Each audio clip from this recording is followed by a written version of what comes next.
De vous retrouver dans le cadre de votre magazine CML chez vous, messieurs, dames, soyez le bienvenu. Alors nous allons revenir avec monsieur Bolodjoa sur ce plateau de CML chez vous sur différentes questions d'actualité. Vous savez, crise sécuritaire en RDC, oui, on en parle encore. Washington et Kinshasa, Washington confirme avoir reçu le projet d'accord de paix entre la RDC et le Rwanda, fruit de l'engagement pris lors de la signature d'une déclaration de principe au mois d'avril dernier. Alors on se demande quelle lecture faire sur la tournure justement de ces négociations. Est-ce que ces négociations va réellement ramener une paix durable dans la région et surtout dans la partie est de la République démocratique du Congo? Telle est notre question, messieurs, dames, mais aussi l'accord Kinshasa et Washington. Le président de la République, Félix Antoine Tshisekedi, clôt le débat. Hier, il a juré de ne jamais brader les richesses de la RDC, alors que chose qui était une promesse lors justement de sa prise de fonction. Alors devons-nous aussi nous attendre à un partenariat gagnant-gagnant entre le Congo ainsi que les États-Unis? Vous savez, ces partenariats mèneraient contre sécurité. Où en sommes-nous aujourd'hui? On va finir avec le Sénat qui est prêt justement à tabler sur la levée des immunités de l'ancien président Joseph Kabila Kabange, accusé de trahison, d'accompagner justement des mouvements rebelles ou de les parrainer, de crimes contre l'humanité. Alors la justice congolaise veut justement engager de poursuites contre Joseph Kabila, mais la justice veut que ça se fasse comme étant en son statut, voulais-je dire, de sénateur à vie et non de président de l'ancien président. Comment dissocier Joseph Kabila de sa casquette de président honoraire et sénateur pour qu'il fasse objet de poursuites judiciaires? On va réfléchir sur cette question. Je le dis, c'est avec monsieur Alain Bolodjoa. Il est avec nous sur ces plateaux. Bonjour et bienvenue à vous. Bonjour à vous, madame. Bonjour à tout le monde. En tout cas, merci beaucoup pour l'opportunité. Très bien. Merci à vous. Mais cette question va encore revenir. Où en êtes-vous avec la justice aujourd'hui? Parce que je rappelle que vous aviez une invitation au niveau du parquet pour justement plus de lumière au sujet des dénonciations que vous avez eu à faire. Bon, peut-être ça va vous surprendre, je voudrais dédier cette émission à M. Nicolas Kazadi. Vous ne vous êtes pas trompé de personne? Non, j'ai bien cité M. Nicolas Kazadi. Je dédie cette émission, et probablement parce que ce que je vais dire aujourd'hui a comme socle ces déclarations. Déjà, je voudrais rappeler aux uns et aux autres que j'avais effectivement reçu, je dirais au total 3 invitations du parquet général de la TGI Gombe. Monsieur Nicolas Kazadi m'a porté plainte du fait d'avoir dénoncé ou du fait d'avoir relayé, d'après ce qu'on me dit, relayé le propos de l'IGF ou sinon le propos d'Israël Mutombo. Et puis deuxièmement, on me reproche le fait de l'avoir traité, d'après le procureur, de l'avoir traité de Kuluna VIP. Je crois que ceux qui avaient suivi l'émission, je n'avais pas voulu utiliser les termes utilisés par d'autres personnes, en l'occurrence le ministre en charge de la justice, le ministre et M. Alinguet qui parlait de Kuluna en cravate. Et moi, j'ai préféré prendre Kuluna VIP, c'est-à-dire ce sont de Kuluna. Alors, quelle était ma définition du terme Kuluna? Ceux qui ne veulent pas respecter la norme. C'était ça ma compréhension. Et notre ami, notre frère s'est senti lésé. Voilà pourquoi il m'a traduit en justice le fait d'avoir relayé. En tout cas, je lui reconnais ses droits de me porter plainte. Parce que il s'est senti lésé. C'est un humain. Il est comme nous. Il pouvait se sentir lésé. Je comprends. Comme aussi, moi, j'ai le droit de me défendre. Aujourd'hui, M. Nicolas Kazadi m'a apporté de l'eau dans mon moulin. Lui aussi a dénoncé. Il a utilisé des termes assez durs. Voyez-vous? Mais moi, je ne lui reproche de rien. Je le soutiens. Je soutiens ce qu'il a fait. Parce que c'est vrai, on a beaucoup de choses à lui reprocher. C'est vrai.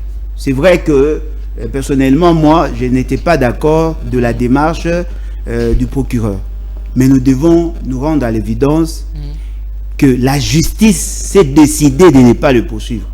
Parce que la justice considère n'avoir pas trouvé assez d'éléments l'incriminant. Il a été disculpé par le procureur général. Et donc, naturellement, il ne peut pas être poursuivi pour le fait dont on faisait allusion.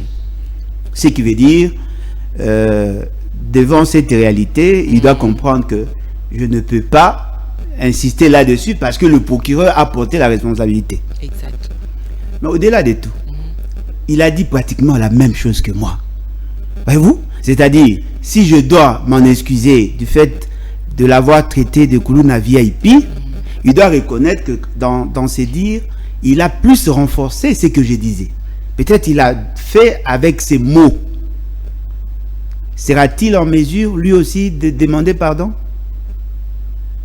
Mais la différence, c'est que lui, il est parti du général, on peut le dire comme ça. Il a dit un régime de justicière, donc il s'est exempté, en fait. Non, il ne s'est pas exempté, il a dit non. Non. C'est-à-dire qu'il s'est placé là-dedans. Mais de mon côté, moi, je ne l'avais pas pris personnellement. J'avais commencé d'abord à démontrer le contexte général. Exactement. Et puis je l'ai pris comme cas. Et dans le cas, apparemment, ma vidéo a été charcutée. Ça n'apparaît pas vraiment comme je l'avais dit. Mais ce qui est vrai, moi et tous les Congolais conscients, nous savons que la justice l'a disculpé. Et donc, nous ne pouvons pas les charger par rapport à ces faits-là. Bien que nous restons à notre soif, mais je considère que M. Nicolas Kazadi ne peut plus faire l'objet des attaques, des critiques. Mais c'est là, qu'à cela ne tienne, il a lancé un autre débat. Parce que le fait pour lequel il m'avait traduit en justice, bien qu'il y ait une similitude avec ce qu'il a dit, c'est ce qu'il a dénoncé à son mais tour. moi, j'analyse maintenant ce qu'il a dénoncé. Il a dénoncé le fait qu'à chaque fois qu'il y avait des projets, c'est-à-dire ils initiaient des projets, pas pour résoudre le problème de la population, mais plutôt pour s'enrichir. C'est-à-dire ils font sortir l'argent et après ils se redistribuent.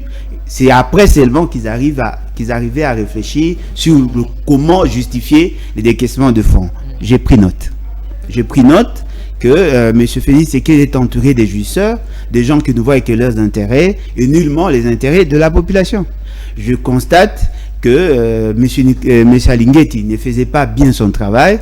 Et le fait qu'il soit contrôleur, quand il aboyait, les gens pensaient que ce qu'il disait était vrai. Les anciens de rapports qu'il aimait ne sont pas vrais. C'est-à-dire qu'il s'est fondé justement par son souci d'accéder à certains postes. Je prends note. Et donc tous ces éléments mis ensemble, je tiens ici à dire à M. Nicolas Kazadi, vous pouvez compter sur mon soutien.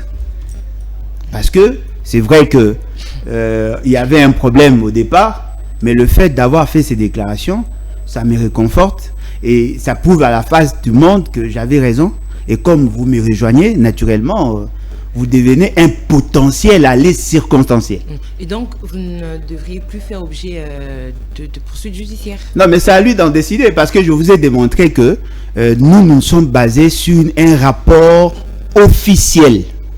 On ne disait pas de choses en l'air.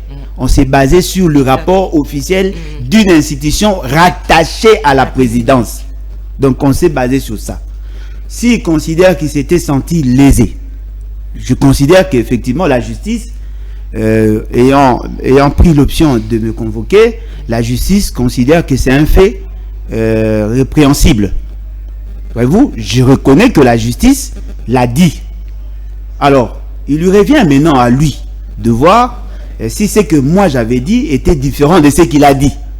Voyez-vous? Donc, si on doit s'excuser, moi, je peux avoir le courage de le faire. Si lui également peut le faire aussi, ça serait une bonne chose. Parce que je ne peux pas, moi, prendre le risque de demander pardon sur un fait, alors que la personne qui m'a traduit en justice a fait la même chose. Et je ne sais pas pourquoi les autres ne l'ont pas traduit en justice, parce qu'il a cité Alingeti. Alingeti n'a pas porté plainte. Il a parlé de son journaliste bien qu'il n'a pas cité le nom, on comprend qu'il parlait d'Israël Mutombo. Ce sont les deux personnes qui ont mis à la place publique les informations. Il a cité Constant Moutamba, il a cité, c'est lui aussi qui avait parlé de ce dossier, et nous n'avons fait que commenter. Et donc, vous comprenez que je dédie cette émission à M. Nicolas Kazadi, parce qu'il m'a pu se réconforter, et j'espère qu'il aura le courage de revoir sa décision. Très bien, merci beaucoup. Monsieur Bolodjoa, donc on entre dans le vif du sujet maintenant. On va parler de la sécurité. On commence notamment avec le projet d'accord le projet d'accord de paix entre Kinshasa et Kigali. Qui intervient justement après la signature d'une déclaration de principe entre les deux pays. Aujourd'hui, Washington se prépare à recevoir un accord entre les deux pays pour qu'il y ait retour de la paix. On parle aussi de la partie est, dans la partie est de la République, mais aussi dans la région. On commence d'abord par comprendre où nous nous attendons à voir votre lecture avant d'épingler d'autres aspects. Bon, moi personnellement, je ne suis pas surpris parce que j'en ai parlé il y a bien longtemps, bien que les gens ne voulaient pas comprendre ce que nous disions, mais je constatais qu'il y avait effectivement un complot contre la République où M. Félix Tshisekedi était un acteur majeur. Je considérais que M. Félix Tshisekedi avait reçu mission de nous endormir, de blanchir l'occupation et de les légaliser. Et ce que je disais, je le tirais de la prophétie politique de Papa Ngwanda Honoré. Alors, la grande question que l'on doit se poser, n'est-ce pas là l'accomplissement de la prophétie? Non, n'est-ce pas là les efforts diplomatiques? Bon, c'est ce que vous appelez efforts diplomatiques, mais apparemment, ces fameux efforts diplomatiques ont tendance à atteindre les trois objectifs dont Papa Ngwanda en a parlé. L'occupation. Nous avons tous fustigé l'occupation. Aujourd'hui, on a endormi le peuple avec ce que vous appelez la diplomatie agissante. Et après, on a blanchi les occupants avec tout ce qu'il y a eu comme tractation, tout ce qu'il y a eu comme activité. Mais maintenant, là, on veut légaliser l'occupation par la signature d'un accord dont la force va au-delà de nos lois. Voyez-vous? C'est-à-dire que M. Félix Tshisekedi étant acteur majeur dans la mise en œuvre du plan de l'occupation de l'État, mais aussi de l'aliénation, ou sinon du bradage de notre souveraineté, il a joué sa partition. Lorsque nous disions, attention, il y a un complot qui se faisait contre l'État par le comportement de M. Félix Tshisekedi, les gens ne voulaient pas nous écouter. Et par la suite, nous avons vu M. Félix Tshisekedi signer des accords avec le Rwanda. Ces accords, il y avait notamment avec la Sakima, il y avait Rwandair, les partenariats économiques, ce qu'ils ont appelé partenariat économique. Il y avait la mutualisation des efforts pour traquer les FDLR. Il y avait les actions conjointes au niveau de la police. Il y avait l'autorisation de la construction, n'est-ce pas, de logements sociaux pour ceux que lui considère comme des Congolais. Et donc, tous ces éléments mis ensemble démontraient déjà, prouver à suffisance qu'il y avait effectivement une intention de nous amener dans un guet-apens. Aujourd'hui, M. Félix Tshisekedi nous dit, voilà, le fait que nous soyons confrontés à la problématique sécuritaire avec le pire phénomène, le M23 AFC, et donc nous devons rechercher à tout prix à convaincre les Américains. Il semble oublier que M. Félix Tshisekedi lui-même avait dit qu'il y avait certains États de l'OTAN, ou sinon l'Occident, qui étaient derrière le Rwanda.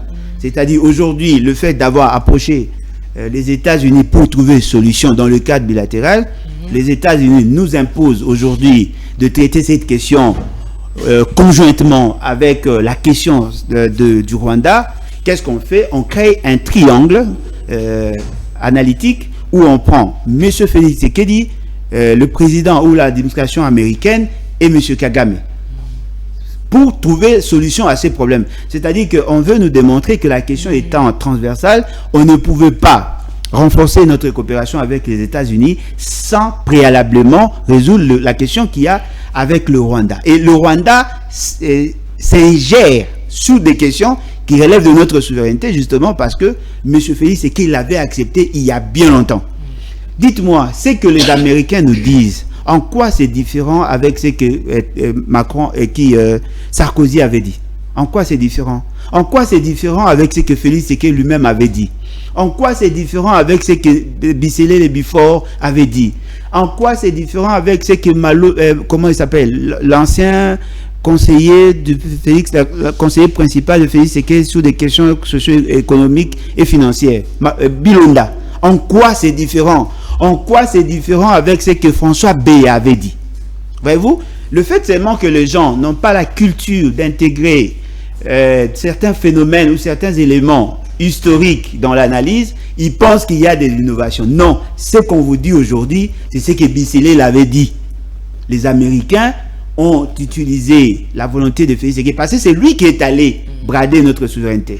Il est allé brader notre souveraineté. Demander un partenariat gagnant-gagnant. Non, mais nous avons toujours été en partenariat avec les Américains. Brader, c'est vendre à tout prix, à n'importe quel prix. Mais oui, mais c'est ce qui s'est fait. Il a promis de ne pas faire. Non, mais le monsieur n'a jamais été sérieux dans ce qu'il dit et puis il n'est pas crédible. C'est un président de la République. Il peut être président. Je suis de protéger son État. Oui, s'il avait le pouvoir de protéger son État, alors pourquoi avons-nous fait la guerre? Si c'est ça la bonne stratégie, pourquoi avons-nous perdu 3 ans de guerre? Il pouvait prendre cette décision bien avant, parce qu'il avait déjà pris. N'oubliez pas que le Congo et le Rwanda étaient en coopération. Et n'oubliez pas que le Congo et les États-Unis étaient toujours en coopération. Je peux vous citer des cas. Tenke Fungurume Mining, c'est une entreprise qui appartenait aux Américains, qui ont vendu en 2017 aux Chinois. Kibali Mining, c'est une entreprise américaine qui exploite de l'or dans la Grande Orientale. Vous prenez Alpha Mining, qui est à Walikale, qui exploite l'étain. Nous sommes déjà en coopération économique avec les États-Unis. Les États-Unis exploitent notre pays il y a bien longtemps. Et d'ailleurs, je tiens à vous informer, les États-Unis font partie des nations qui ont créé l'État. Mais là, il y avait besoin de renforcer militairement les FARDC, le renforcement sécuritaire. Non, mais effectivement, nous avons toujours été en coopération militaire avec les Américains. Les ancêtres de mes grands frères qui ont fait l'armée ont été formés aux États-Unis. Voyez-vous, l'essentiel des académiciens ont obtenu des bourses des États-Unis. Les États-Unis ont formé beaucoup de gens ici. Les États-Unis nous ont accompagnés dans plusieurs crises, notamment avec la création de la MONUC. Alors, quelle est la particularité? C'est justement parce que Félix Tshisekedi est allé aux États-Unis pour quémander la paix moyennant mine. C'est ce qu'on appelle bradage. Il a bradé. Parce qu'on ne va pas évaluer l'apport des États-Unis en valeur d'argent. Pourquoi ne pas négocier avec les États-Unis séparément avec le Rwanda? Si nous avons besoin de maximiser notre profitabilité en termes d'exploitation minière, il suffisait seulement d'attirer les investisseurs américains pour investir chez nous en se basant essentiellement sur le code minier. Alors que la sécurité était menacée, comment faire venir ces investisseurs? Mais madame, il vient investir là où la sécurité y est. Madame, Alpha Mining exploite dans le Nord Kivu, oui ou non? Ils exploitent. Mais dites-moi, les Américains ne sont-ils pas ici chez nous? Ils sont là. Mais la formule magique trouvée par M. Félix Tshisekedi, en allant vers les États-Unis pour obtenir leur sécurisation, c'était quoi? On donne les mines, en contrepartie, venez nous sécuriser. Mais les États-Unis ne viendront pas faire la guerre chez nous. Ça, il ne faut pas rêver. Et surtout que les États-Unis n'auront jamais le courage d'attaquer le Rwanda. Parce qu'aujourd'hui, le Rwanda est parmi les États qui sont protégés au niveau international. Du fait d'avoir subi ce qu'ils appellent les génocides. C'est-à-dire aujourd'hui, les États-Unis ne peuvent pas se mettre en porte-à-faux par rapport à la philosophie. Parce que le Rwanda considère que... Le Rwanda a été sanctionné aussi par ces États qui le protégeaient autrefois. Ah bon, sanctionné comment? On a sanctionné certains individus. On n'a pas sanctionné le Rwanda, madame. Certains individus. Et ce n'est pas la première fois. Non, mais quand il y a eu des entreprises qui, justement, vers qui le Rwanda payait, il y avait cette coopération des minerais, ces entreprises s'est vues sanctionnées, donc ils ne pouvaient plus continuer justement cette procédure des transactions. Donc on va dire que le Rwanda était secoué aussi. Non, mais secoué, oui, mais le Rwanda formellement n'a pas été sanctionné. Parce que si nous avons besoin de l'accompagnement opérationnel des Américains, c'est-à-dire, on sous-entend, les Américains vont nous faire des dotations en termes d'équipement. les Américains devaient nous faire des dotations ou nous envoyer leur personnel militaire, soit pour la formation ou soit pour le déploiement. Qu'avons-nous obtenu? On a demandé à la République démocratique du Congo de coopérer avec le Rwanda et en contrepartie exploiter conjointement nos ressources. Mais apparemment, c'est ça l'option qu'il y avait. Moi, je demande aux Congolais d'être rigoureux, d'être sévères dans l'analyse de faits. Parce que ce que nous avons fustigé hier contre Félix Tshisekedi, c'est ce que nous amène aujourd'hui comme solution. Lorsqu'il signait les accords avec, dans le cas de Sakima, nous tous nous avons fustigé. Aujourd'hui, c'est la même chose. Il n'y a pas d'innovation, il n'y a pas d'évolution. Il y a les États-Unis qui sont là pour assurer l'arbitrage. Mais madame, les États-Unis interviennent. Non, dites-moi, quelles sont les entreprises rwandaises qui transforment les matières premières qui viennent du Congo? Il n'y en a pas. Qui sont les acheteurs? Qui achètent derrière le Rwanda? Ce sont les Américains. Bien que cela transite essentiellement pour certains produits de 3 pays de l'OPEP, Qatar, Émirats Arabes Unis et Arabie Saoudite, mais il faut reconnaître que le Rwanda n'a comme débouché que les États-Unis, parce que l'essentiel des produits du Rwanda ne sont pas vendus en Chine. Le Rwanda, c'est un bon élève pour les Américains. Le Rwanda, c'est un protégé. C'est-à-dire, c'est un pays qui est protégé par les intérêts juifs. Et fort malheureusement, les États-Unis étant constitués essentiellement de personnes qui ont cette vision-là de protéger les Américains, les États-Unis sont en train de protéger les intérêts de Rwandais. Fort malheureusement, ceux qui sont avec nous, ceux qui prétendent être vos dirigeants, n'ayant pas compris les enjeux et ayant le seul comme principal souci de préserver leur pouvoir, ils ont négocié ça. C'est-à-dire, on prend nos ressources, on nous conditionne pour exploiter avec le Rwanda. Et donc, le Rwanda va bénéficier de nous, et la seule chose que nous aurons comme bénéfice, la fin du décrépitement des balles. Et si vous considérez ça comme paix, je vous dis, c'est une paix factice. J'en ai parlé il y a bien longtemps, je continue à marteler là-dessus. Comprenez que tel que nous sommes là, nous sommes des perdants. Le ministre des Affaires étrangères rwandais a dit hier que justement cette procédure va aboutir va permettre à ce qu'il y ait une paix durable dans la région. Non, la paix durable, bon, je ne sais pas si la durabilité est liée à la durée ou à la qualité. Parce que si on parle de paix durable, c'est comme depuis 1885 jusqu'en 1960, notre pays n'avait pas de guerre. Vous comprenez? Notre pays n'avait pas de guerre. Vous savez pourquoi? Parce que nous avons accepté d'être aliénés. Les guerres ont commencé depuis que nous avons exigé notre souveraineté. Si vous voulez avoir la paix en tant que des esclaves ou des aliénés volontaires, vous en aurez. Mais le document en cours d'élaboration couvre justement ce domaine de reconnaissance de la souveraineté et de l'intégrité territoriale. Oui, mais la souveraineté dont on parle, cette souveraineté est déjà cristallisée dans la Charte des Nations Unies. Cette souveraineté est cristallisée dans la Charte de l'Union africaine. Ça, c'est un droit acquis. Notre souveraineté ne dépend pas du Rwanda. On ne peut pas nous rassurer de notre souveraineté via un communiqué signé par le parti. Nous sommes souverains. Une confirmation. Non, mais pourquoi? On n'en a pas besoin, madame. Qu'il y aura des choses comme vous voulez le dire là, on va brader notre souveraineté. Madame, vous pouvez être souverain et brader vos ressources.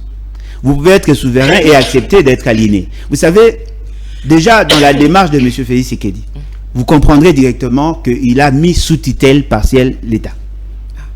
Il a mis sous tutelle l'État. C'est-à-dire qu'aujourd'hui, nous sommes régentés par les intérêts des Américains. Ça, c'est une manière de mettre sous tutelle notre pays. Et donc, vous comprenez que... D'ailleurs, ceux qui ont la capacité d'analyser en profondeur vont comprendre directement que Félix Tshisekedi a fait un aveu d'impuissance.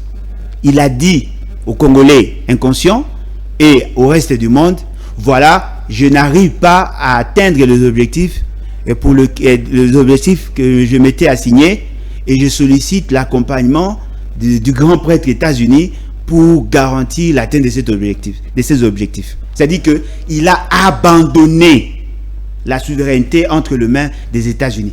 Nous avons échoué. Je ne sais pas pourquoi nous avons demandé l'indépendance.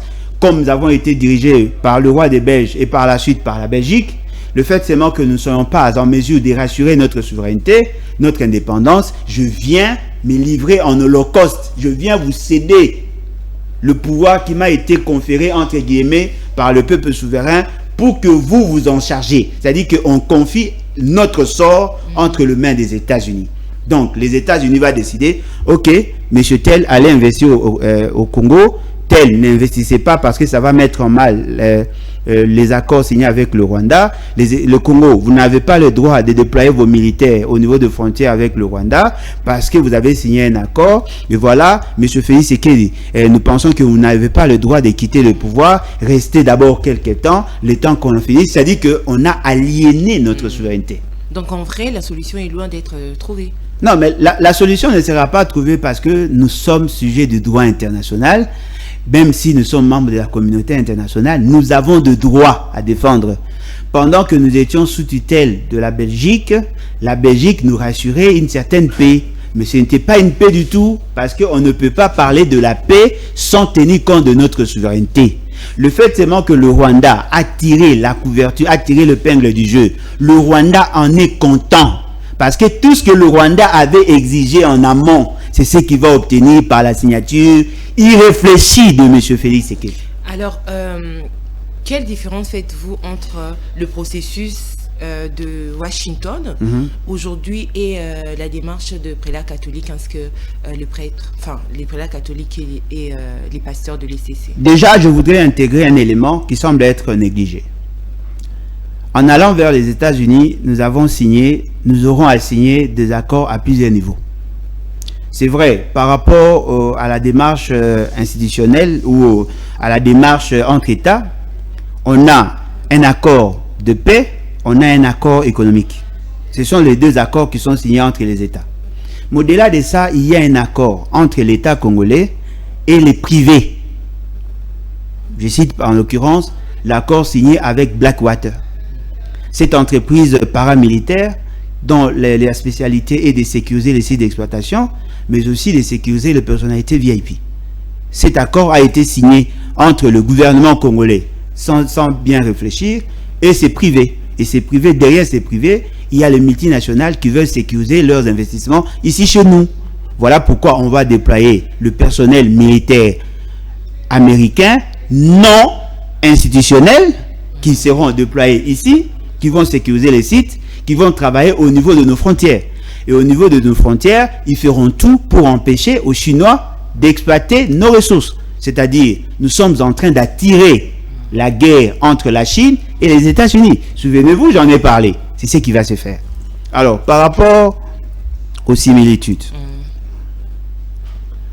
les États-Unis, dans leur présentation ou dans la démarche de votre fameux gouvernement, les États-Unis viendraient pour imposer la paix par une démarche diplomatique.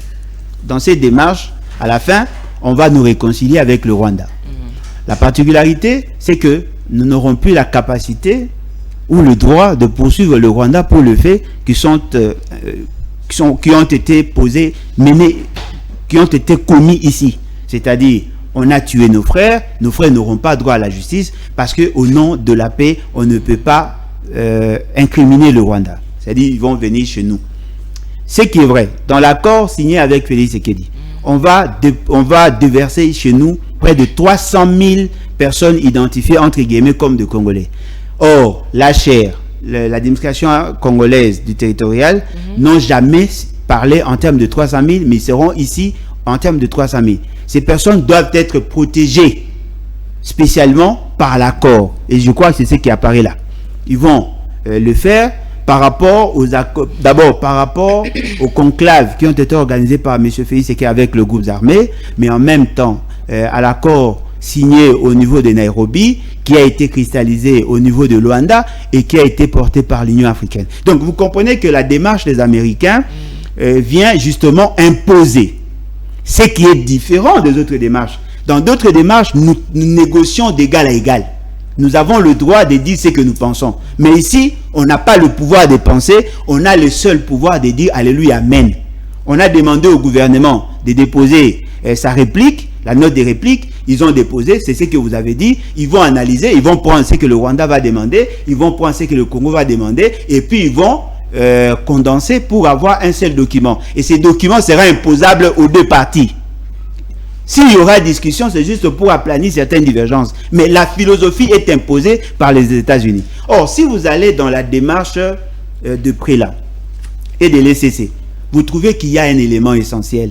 Cet élément essentiel, c'est quoi? C'est-à-dire qu'il y aura un consensus.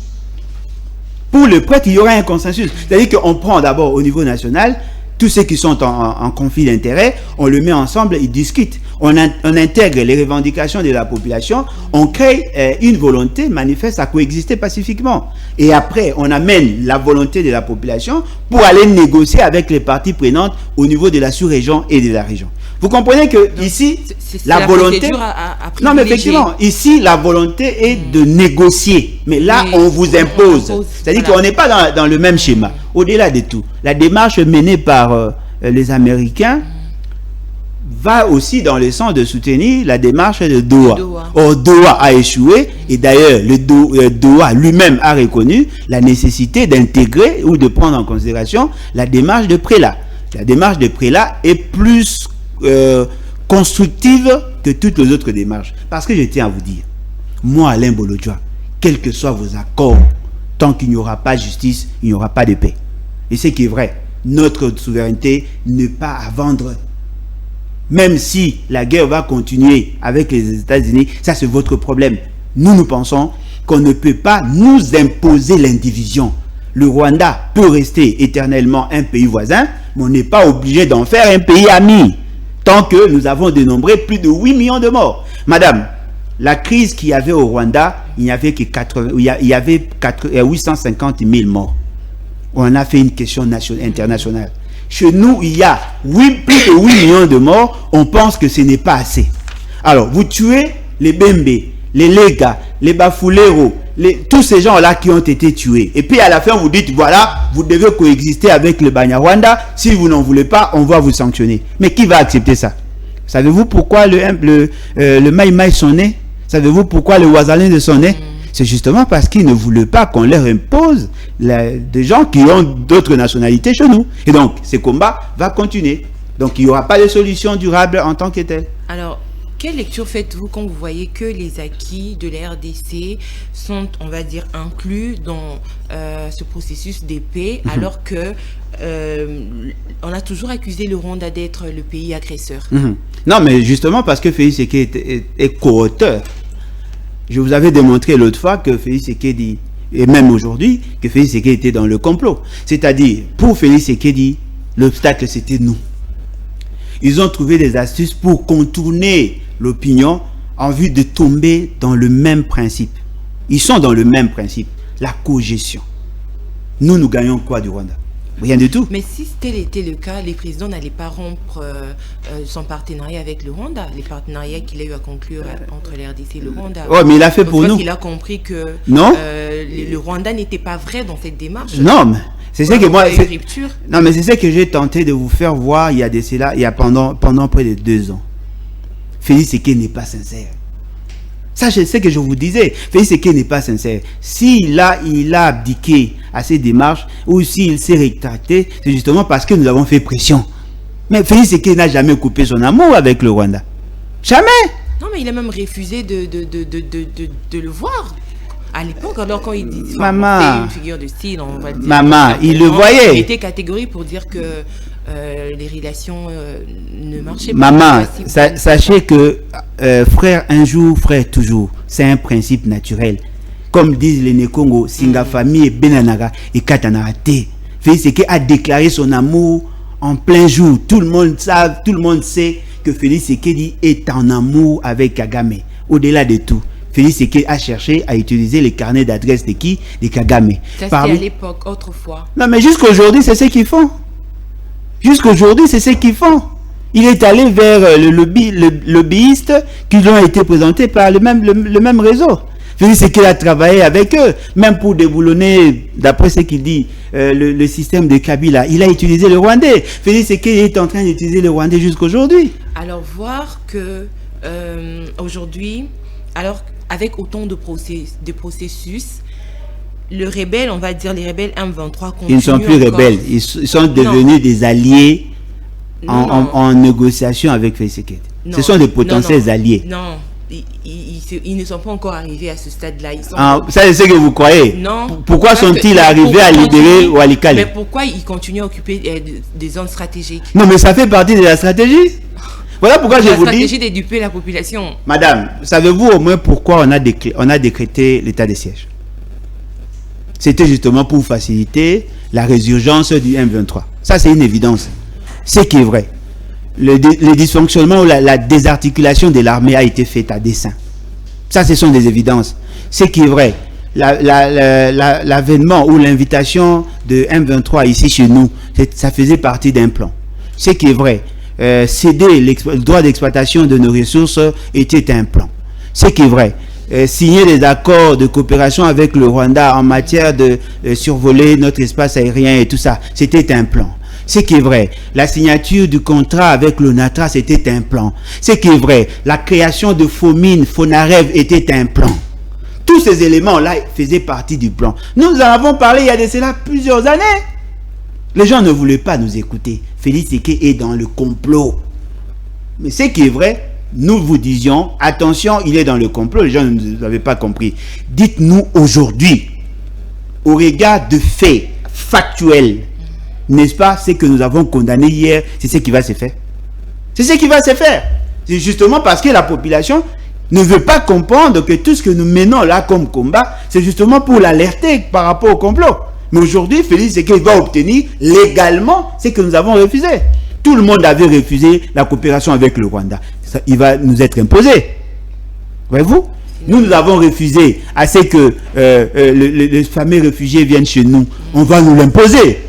C'est-à-dire, Félix Tshisekedi a dit à la face du monde que j'étais dans l'incapacité, n'est-ce pas, de faire ça. Mais aujourd'hui, vous pouvez nous accompagner et la communauté dite internationale l'accompagne. Je pose la question, est-ce que les Européens sont-ils contents de ce qui s'est fait? Non. Parce que justement, ce sont les intérêts des Américains. Dire que les rebelles sont aujourd'hui alliés, Joseph Kabila n'aurait plus fait objet de poursuites judiciaires. C'est lui qui serait les parrains. On termine par là. Non, je pense que les alliés circonstanciels de Kabila aujourd'hui, s'ils le sont réellement, les alliés de Kabila aujourd'hui sont le bras séculier de la vision de Félix Tshisekedi. Voilà pourquoi j'ai dit l'AFC M23, c'est la branche armée du FCC Cash. Les deux parties. Du FCC Cash, parce que tout ce que nous vivons résulte de leur comportement et de leurs actions. Et donc voilà. Ok, et l'effet des immunités de Joseph Kabila? Kabila est ancien président de la République. Son juge naturel est connu au regard des dispositions de la loi portant statut des anciens présidents et chefs de corps. Kabila ne peut être jugé que par la Cour constitutionnelle. Comme sénateur, il est poursuivi en sa casquette de sénateur. Non, Kabila n'est pas sénateur dans le sens régalien du terme. Kabila est sénateur à vie justement parce qu'il était ancien président de la République, parce qu'il n'a jamais postulé, il n'a jamais été, on n'a pas validé son mandat, et donc naturellement il est sénateur à vie du fait d'avoir été président. Et donc on ne peut pas les dissocier parce il a le titre de sénateur à vie justement parce qu'il était ancien président. Or, le sénateur à vie n'a pas d'instance pour les juger, mais l'ancien président, oui. Donc, si vous dissociez Kabila, sénateur à vie, sachez-le très bien, il ne peut pas être jugé devant la Cour de cassation. Et ce qui est encore grave, devant la justice militaire, parce qu'ils n'ont pas le pouvoir de solliciter la mise en accusation de Kabila, parce que dans la Constitution, le Constitution a été suffisamment clair. La personne ou l'instance qui a le pouvoir de demander la levée de demander l'autorisation de la mise en accusation, il n'y a que la Cour constitutionnelle.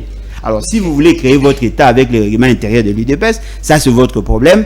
Moi, je pense que Kabila peut être poursuivi, mais il faut que l'on respecte la procédure. Très bien. Même s'il aurait posé des actes répréhensibles, si vous ne respectez pas la procédure, vous devenez délinquant comme ce que vous lui prêtez.